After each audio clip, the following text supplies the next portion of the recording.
আমি প্রথমেই দেখতে চেয়েছি মুসা আলাইহিস সালামকে যেখানে কষ্ট দেওয়া হয়েছে সেটা কোথায়, তাকে যে জায়গা থেকে ফালায় দেওয়া হয়েছিল সেই জায়গাটা কোথায়।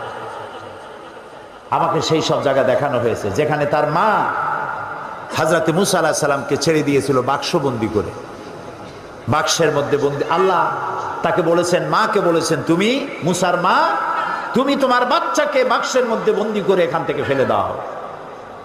কারণ ফেরাউন বলেছে যে এই জাতির কোন পুরুষ সন্তানকে আমি বাঁচায় রাখবো না, যেটা হবে সে আমার শত্রু হবে, সব মেরে ফেলো আর মেয়েগুলিকে বাঁচায় রাখো। এটা হলো ফেরাউনের ইচ্ছা, কোন পুরুষ সন্তান বাঁচতে দেবে না। আর আল্লাহর ইচ্ছা মুসা আলাইহিস সালামকে আল্লাহ ওর জমিনে পাঠাবেন। কার ইচ্ছা কার্যকরী হবে? কার? আল্লাহ তাআলা মুসা আলাইহিস সালামকে বানায় ফেললেন। এখন বাঁচবে কেমনে? তারে তো মেরে ফেলবে ফেরাউন। দেখেন অবস্থা। আল্লাহ তাআলা বললেন বাক্সবন্দি করে তারে নদীতে ছেড়ে দাও। মায়ের কয়েকটা কন্যা সন্তান হয়েছে, এই প্রথম ছেলে মুসা আলাইহিস সালাম, তাকে বাক্সবন্দি করে আল্লাহর হুকুমে নদীতে ফেলে দিলেন। মা কাঁদতেছে, কাটা কবুতরের মতো ছটফট করছে। কলিজার টুকরো সন্তান নদীতে ভাসায় দেওয়া মায়ের জন্য কি অবস্থা বুঝতেই পারে। নদীর স্রোতে ভেসে যাচ্ছে আর তার বোন নদীর পার দিয়ে যাচ্ছে, বাক্স যায় কই। ঘটনা কোরআন শরীফে আল্লাহ উল্লেখ করেছেন, আর সেই জায়গাটা আল্লাহ আমাকে দেখার তৌফিক দিয়েছেন।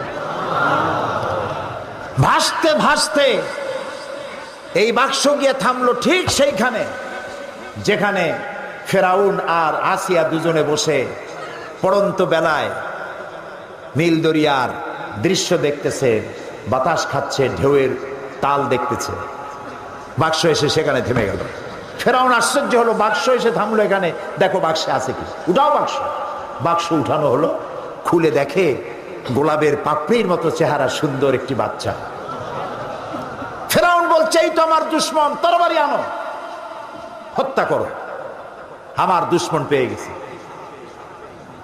হযরতে আসিয়া বলছেন, ফেরাউন তুমি খোদা না বেহুদা? এই ছোট্ট বাচ্চা তোমার শত্রু, কি বলো তুমি? আমাদের তো কোনো বাচ্চা কাচ্চা নাই, মনে হয় আল্লাহ তাআলা আমাদেরকে এই বাচ্চাটা দিয়েছেন, চলো এটাকে আমরা লালন পালন করি, তুমি এর মারির মারির না। বাচ্চা নিয়ে গেল বাড়ি। দেখেন অবস্থা। এখন বাচ্চারে দুধ খাওয়াইতে হবে। যেই বাচ্চা পুরুষ সন্তান বাঁচতে দেবে না যে ফেরাউন, সেই ফেরাউন এই বাচ্চারে দুধ খাওয়াবার জন্য পাগল হয়ে গেছে।